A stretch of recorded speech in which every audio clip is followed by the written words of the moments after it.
اقول لك اخطر حاجة على حياتك من فنجان القهوة اللي انت عملته عشان يعدل مزاجك.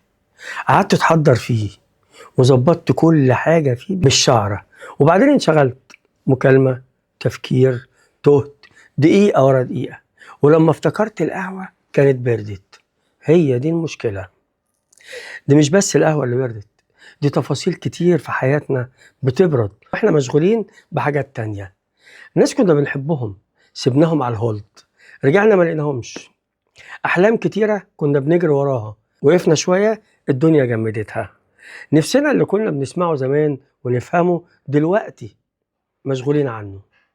ساعات الحياة بتخطفك من الحاجات اللي بتحبها، وساعات احنا اللي بنستهين باللحظة ونقول مش وقته. بس الحقيقة اللحظة اللي راحت مش بترجع بنفس الطعم. بس لسه في فرصة، ممكن تعمل قهوة تاني، بس هتبقى مختلفة، بس محتاجة صبر وصدق.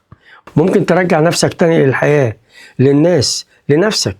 المهم ما تسيبش كل حاجة تبرد، لأن في حاجات لما بتبرد عمرها ما بتسخن تاني أبدا.